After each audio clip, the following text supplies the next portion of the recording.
오늘 우리에게 주신 하나님 말씀은 구약성경 시편 103편 1절에서 5절까지 말씀입니다. 제가 갖고 있는 구약성경 877면에 있습니다. 877면 시편 103편 1절에서 5절까지 말씀을 우리 한 목소리로 낭독하겠습니다. 내 영혼아 여호와를 송축하라. 내 속에 있는 것들아 다 그의 거룩한 이름을 송축하라. 내 영혼아 여호와를 송축하며 그의 모든 은택을 잊지 말지어다. 그가 네 모든 죄악을 사하시며 네 모든 병을 고치시며 네 생명을 파멸해서 속량하시고 인자와 긍휼로 간을 씌우시며 좋은 것으로 네 소원을 만족하게 하사 네 청춘을 독수리같이 새롭게 하시는도다. 아멘. 오늘 본문의 말씀을 가지고 내일의 복을 여는 열쇠 감사라는 제목으로 하나님 은혜의 말씀을 함께 나누고자 합니다. 한 스승이 제자들을 졸업시키면서 졸업 과제를 내었습니다. 동전 한 입으로 이 교실란을 가득 채울 수 있는 물건을 사와서 채워라, 그렇게 했죠. 첫 번째 제자는 거위털을 한 자루 사와서 날렸습니다. 처음에는 털이 날리니까 방안 가득 찬 것 같은데 시간이 지나니까 다 가라앉아 버렸어요. 두 번째 제자는 볕단을 잔뜩 사와서 채웠지만 그것도 소용이 없었습니다. 세 번째 제자는 양초 하나를 달랑 사가지고 온 거예요. 다른 제자들이 말합니다. 야, 털을 이렇게 날려도 안 되고 볕단을 그렇게 많이 쌓아도 안 되는데 그 양초 하나로 어떻게 이 방을 채울 수 있느냐, 그렇게 핀잔을 주면서 비웃었죠. 이 세 번째 제자는 핀잔 듣고 비웃음을 들으면서 해가 지기를 기다렸습니다. 이었고 밤이 되었습니다. 제자가 그 양초 심지에 불을 붙였더니 그 방안이 빛으로 가득 차게 되었다는 그런 이야기가 있습니다. 촛불 하나면 어두운 세상을 밝힐 수가 있고 어두운 방을 가득 채울 수가 있습니다. 그러나 우리는 더 많은 것을 가져야 한다는 그런 생각을 가지고 있습니다. 더 많이 있어야 문제 해결되어지고 더 많이 있어야 행복해지고 더 많이 있어야 무엇인가 있는 것처럼 느끼며 살아갑니다. 그래서 현대사회를 더의 시대, 영어로 하면 몰이죠. 몰의 시대, 더 많은 돈, 더 많은 차, 더 좋은 집, 더 좋은 행복, 계속해서 더 하면서 더를 찾아가는 세상이 되었다는 것이죠. 그러나 주님은 우리에게 이렇게 말씀하십니다. 누가복음 12장 15절에 삼가 탐심을 물리치라. 사람의 생명의 소유가 넉넉함에 있지 않다, 그렇게 말씀하셨습니다. 그래서 바울사도도 자족의 마음을 가지라, 자족의 비결을 배우라, 그렇게 말씀하십니다. 자족하지 않으면, 그 마음이 없으면 우리는 아무리 많은 것을 가져도 행복해질 수가 없는 것이죠. 그래서 우리 마음이 어떠냐에 따라서 행복해질 수도 있고 불행해질 수도 있는 것입니다. 어떤 마을에 성문 앞에 지혜로운 노인이 한 사람 앉아 있었습니다. 한 청년이 그 앞을 지나다가 노인에게 물었습니다. 할아버지, 이 마을이 살기 좋은 마을인가요? 살기 좋은 마을이면 제가 이 마을에 살려고 합니다. 그랬더니 이 노인이 이렇게 묻습니다. 자네가 전에 살던 마을은 어떤 곳인가? 그랬더니 이 젊은이가 제가 살던 마을은 두말할 것 없이 행복하고 좋은 마을이었습니다. 그랬더니 이 노인이 이곳도 살기 좋은 곳이네, 행복한 곳이네, 그렇게 이야기해 줬습니다. 얼마 지난 뒤에 다른 청년이 그 앞을 지나다가 물었습니다. 할아버지, 이 마을이 어떤 마을인가요? 살기 좋은 마을인가요? 살기 좋다면 제가 이곳에 정착하려고 합니다. 그랬더니 노인이 다시 묻습니다. 자네가 전에 살던 마을은 어떤 마을인가? 두말하지 마십시오. 제가 살던 마을은 지옥 같은 마을이었습니다. 그래, 이것도 지옥 같은 마을이네. 그렇게 이야기했답니다. 아무리 좋은 마을이라도 우리 마음이 지옥 같은 마음이면 그것은 지옥 같은 곳이 될 것이고, 아무리 나쁜 곳이라 할지라도 우리 마음이 선한 마음이면 그것은 살기 좋은 마을이 될 것입니다. 오늘 본문 말씀이 나오는 핵심 단어는 송축입니다. 송축이란 말은 길일 송자 빌축자입니다. 하나님께 축복을 빈다, 축복을 돌린다, 이런 뜻이 있어요. 그러면 어떻게 우리가 하나님께 복을 빌어 드릴 수 있겠습니까? 하나님 모든 것을 다 가지신 분인데 어떻게 하나님께 복을 빌 수 있습니까? 이 말을 원문을 보는 바라크라고 그러는데, 이 바라크는 명사고 동사는 바락이라고 그래요. 바락이란 뜻은 무릎을 꿇고 엎드려 경배하다, 이런 뜻이 있어요.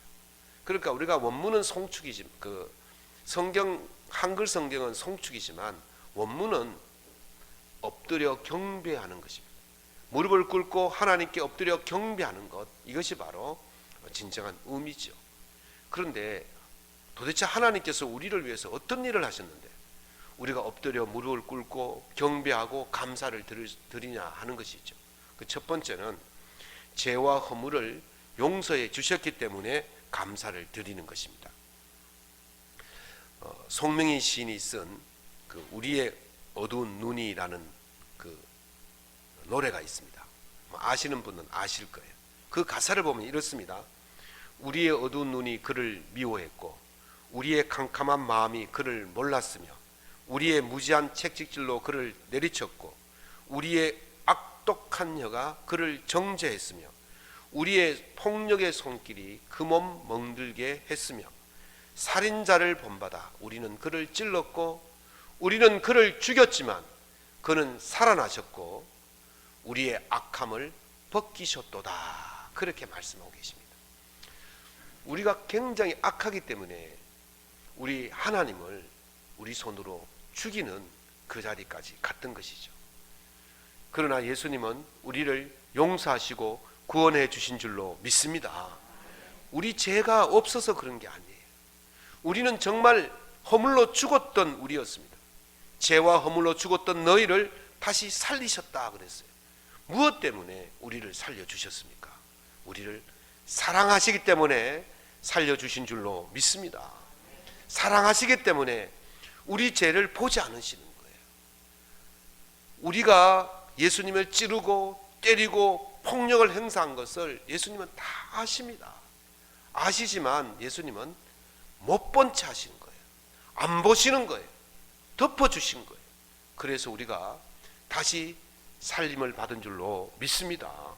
의도적으로 그렇게 하신 거예요. 의도적으로 여러분의 죄와 저의 죄를 덮어주신 줄로 믿습니다. 그렇기 때문에 우리가 하나님께 감사하는 거예요. 의도적으로 우리를 덮으셔서 우리를 죄를 씻어주시고 우리를 하나님의 자녀로 인쳐주시고 의롭다 인정하신 줄로 믿습니다.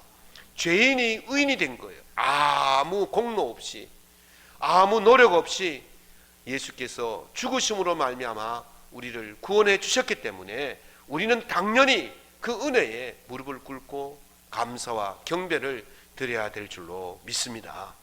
두 번째는 고치시고 건지셨기 때문에 감사를 드려야 되는 거예요. 김다니엘이라는 어린 아이가 있습니다. 이 아이는 17가지 증후군을 가지고 태어났습니다. 태어나자마자 크존 증후군이라는 것이 있는데 우리 애기들 보면 머리에 두개골이 다 닫히지가 않습니다. 그걸 우리가 숨골이라 그러죠. 이 숨골이 열려 있어야만이 아이의 뇌가 자라면 이 두개골도 같이 자라는 거죠. 그런데 이게 닫혀 있으면 뇌는 자라는데 두개골이 안 자라니까 어떻게 되겠습니까? 뇌압이 올라가는 거예요. 그러면 안구가 도출되어지고 이제 이런 여러 가지 합병증이 생기게 되어지고 그렇게 되어지면 나중에 보지도 못하고 또 뇌가 이상이 있으니까 걷지도 못하고 말하지도 못하고 듣지도 못하고 그렇게 살다가 얼마 되지 않아서 이제 목숨을 잃게 되는 아주 무서운 병인데 이 합병증이 17가지나 되는 그런 그래서 의사들이 이 아이가 얼마나 살까, 이 아이가 살 수 있을까 아무도 장담하지 못하고 있었어요. 그런데 이 아이가 보고 듣고 말하고 걷는 거예요. 의사들이 의학적 소견으로는 도저히 이 아이가 설 수도 걸을 수도 말할 수도 없는 아이인데 어떻게 이렇게 된지를 자기들은 도저히 모르겠다. 기적이 아니고는 이것을 설명할 수가 없다. 그렇게 의사들이 이야기를 했습니다. 갓 태어나면서부터 병원 신세를 지는데 이 아이가 며칠을 살지 모르는 그런 상황인데 다른 아이들과는 달리 그렇게 살아있는 거예요. 친구들 놀림 속에서도, 큰 고통 속에서도, 그 거추장스러운 그 의료기구를 달고 다니면서도 이 아이가 잊지 않는 것이 하나 있습니다. 그것은 바로 하나님께 감사를 드리는 것이었습니다. 그 아이가 전신 마취를 하고 수술을 하게 되어지면 깨어날지 안 깨어날지 알 수가 없대요. 원체 큰 수술이고 원체 이 아이가 약하기 때문에 안 깨어날 확률이 더 많다는 것이요. 그런데 그 아이가 그 몇 번의 수술 가운데 깨어날 때마다 첫 번째 하는 말이 있습니다. 나는 행복합니다. 나는 감사합니다. 하나님 아버지께서 나를 사랑하십니다.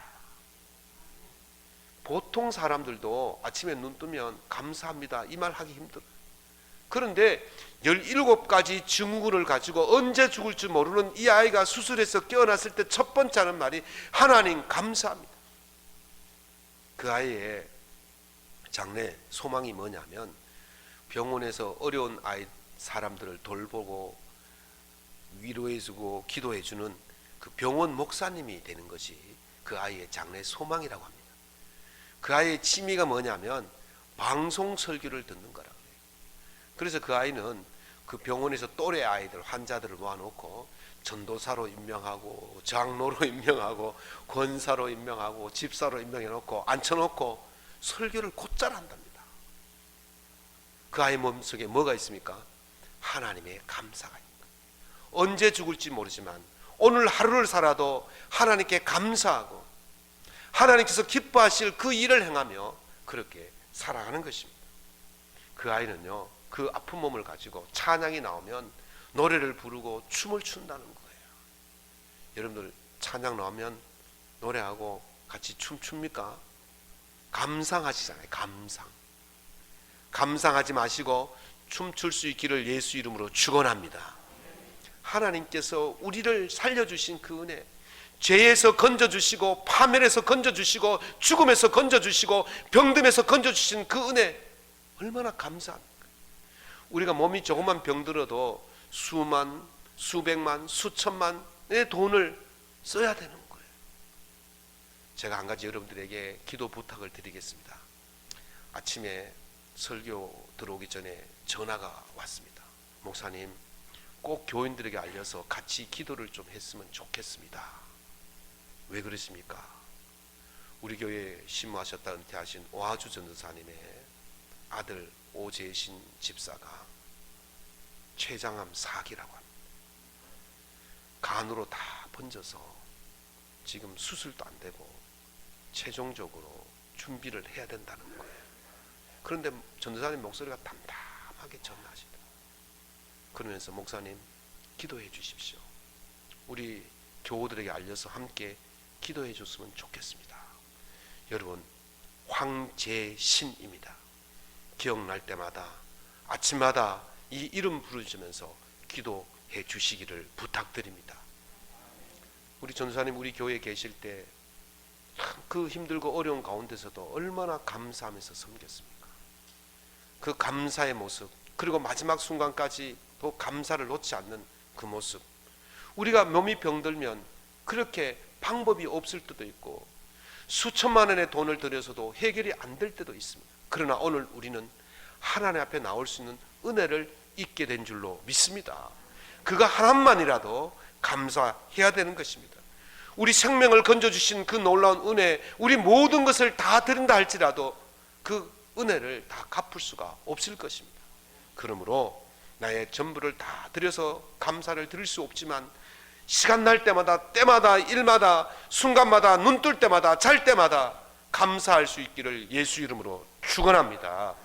이번 추수감사절은 단순히 그냥 지나가는 절기가 아니라 나의 생명을 건져주시고 나의 병듦에서 고쳐주신 그 하나님의 은혜에 대한 깊은 감사의 절기가 되기를 원합니다.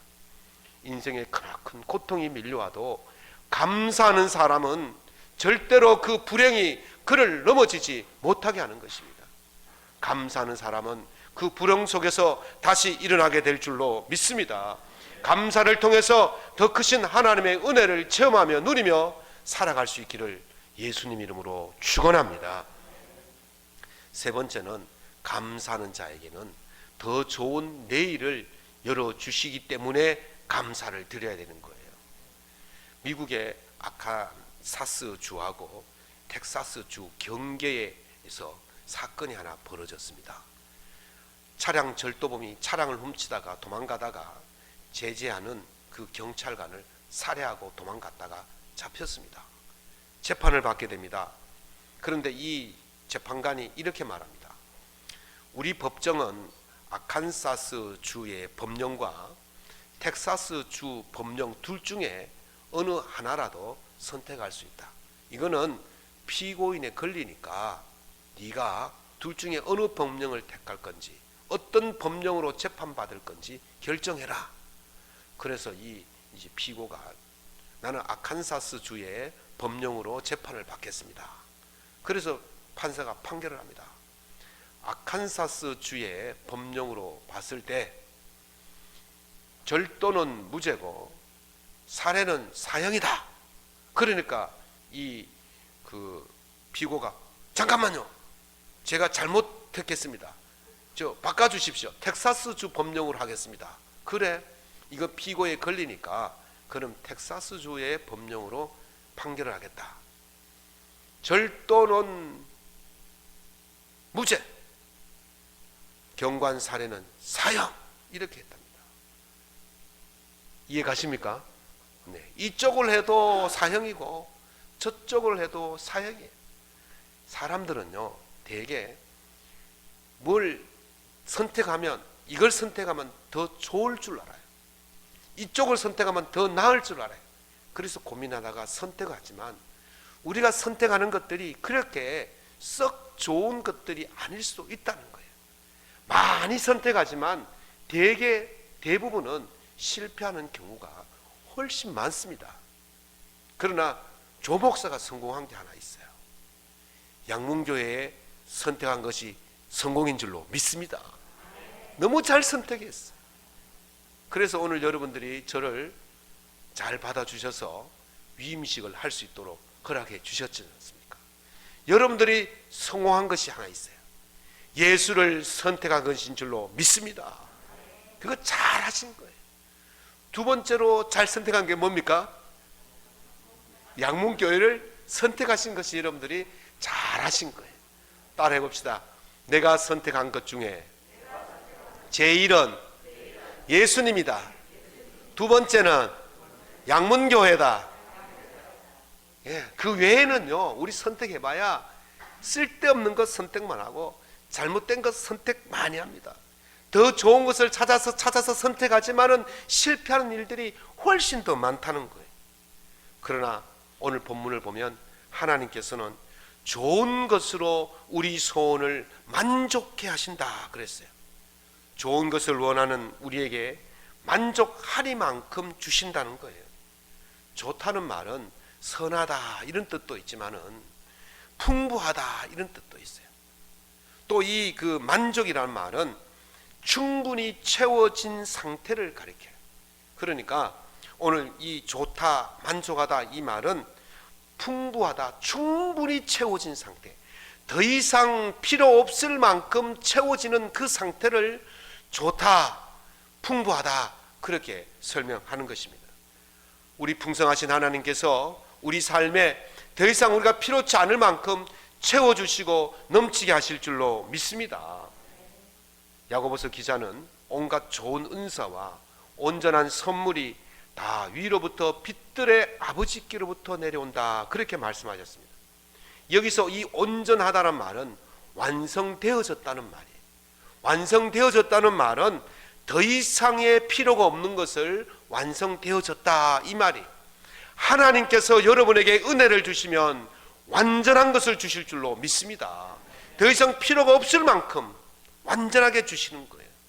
더는 우리가 요구하지 않아도 될 만큼 하나님은 채워주시는 것이 우리 하나님의 은혜인 줄로 믿습니다.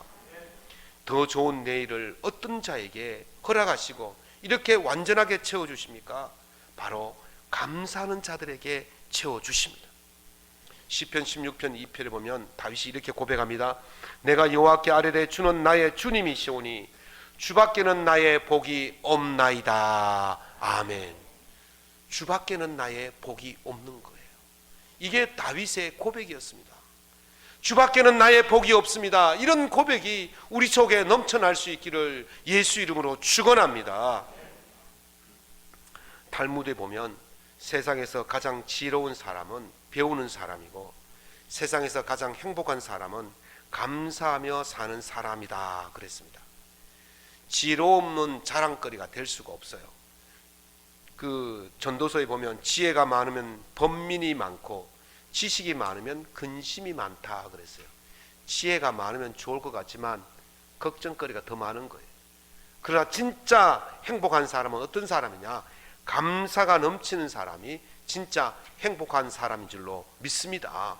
폴 틸리는 아무리 어렵더라도 이미 감사하는 사람은 가장 행복한 사람이다 그렇게 말했어요. 여러분들이 삶이 힘들고 어렵고 고달프다 감사하면 그 사람에게 하나님께서 더 이상 필요 없을 만큼 채워주시기 때문인 줄로 믿습니다. 행복하기를 원하십니까? 내일이 더 잘 되기를 원하십니까? 싫으신 모양이다. 행복하기를 원하십니까? 내일 더 잘 되기를 원하십니까? 여러분 내일에 복에 있는 삶이 되기를 원하신다면 오늘 열쇠를 가져야 되는데 어떤 열쇠냐? 그게 바로 감사의 열쇠인 거예요. 감사하는 사람들은 내일의 행복을 여는 열쇠를 가지게 될 것이고 감사하는 사람들은 그 열쇠로 여러분의 삶의 행복을 날마다 열어가게 될 줄로 믿습니다. 여러분의 소원을 하나님은 다 들어주십니다. 그러나 그 소원이 열려지는 그 열쇠는 바로 감사에 있는 것을 믿으시고 날마다 감사하셔서 내일을 열어갈 수 있기를 예수님 이름으로 축원합니다. 말씀을 맺겠습니다. 모든 일이 잘 안 풀리는 한 35살의 남자 청년이 있었습니다. 이 청년이 너무나 힘들고 어려워서 이제 나는 생을 마감해야 되겠다 그런 생각하고 마지막으로 점쟁이인데 가가지고 물어보고 앞으로 내 생활이 좀 나아지면 살고 지금처럼 똑같으면 죽어야 되겠다 그렇게 하고 이제 가서 물었어요. 점쟁이 앞에 가서 자기 형편을 다 이야기하고 나서 앞으로 내가 어떻습니까? 그러니까 이 점쟁이가 이렇게 말합니다. 당신은 40살까지 고생하겠어. 그러니까 이 젊은 청년이 이제 5년만 참으면 내 삶이 좀 더 나아지겠다 싶어서 그럼 5년 뒤에 내가 더 잘 됩니까? 그러니까 이 점쟁이가 하는 말이 40살까지 고생하고 그 다음부터는 고생에 익숙해서 고생인 줄 모르고 삽니다. 그랬다는 거예요. 우리가요 습관을 어떻게 들으냐에 따라서 그 삶이 달라지는 거예요. 불평의 습관들이고 불만의 습관들이고 불행의 습관을 들이면 그 사람의 삶은요 끝까지 불행할 수밖에 없고 불평의 삶을 살 수밖에 없는 거예요. 그러나 우리가 감사의 습관을 들이면 어떤 경우에라도 감사가 되기 때문에 그 삶이 감사가 넘치는 삶, 행복이 넘치는 삶이 될 줄로 믿습니다. 감사의 습관이 얼마나 크고 기적을 일으키는지 데보라 노빌이라는 그 기자가 쓴 감사의 힘이라는 책이 있어요. 이 데보라 노빌은요 기자들의 그 노벨상이라고 한 에이미상을 2번이나 탄 유명한 기자입니다. 그 기자가 그렇게 말했어요. 고맙습니다, 감사합니다는 0.5초밖에 걸리지 않습니다. 그러나 그 0.5초의 그 짧은 말이 우리 인생을 바꿔놓고 우리 인생을 행복하게 하고 우리 인생에 놀라운 기적을 만들어냅니다. 그렇게 고백을 했어요. 사랑하는 성도 여러분, 감사합니다. 1초도 안 걸립니다. 그러나 그 1초의 짧은 말이 우리 인생을 바꿔놓을 줄로 믿습니다. 우리 인생을 완전히 바꿔놓는 거예요. 만물의 주인이신 하나님께서 우리에게 복을 주시기를 원하신다면 감사합니다 말이 우리 입에서 끊이지 않기를 예수 이름으로 축원합니다. 범사에 감사하십시오. 그러면 내일을 여는 열쇠가 여러분 손에 쥐어지게 될 것입니다. 내일을 여는 열쇠, 감사로 이 열쇠를 가지고 내일의 복을 누리며 살아갈 수 있기를 예수님 이름으로 축원합니다.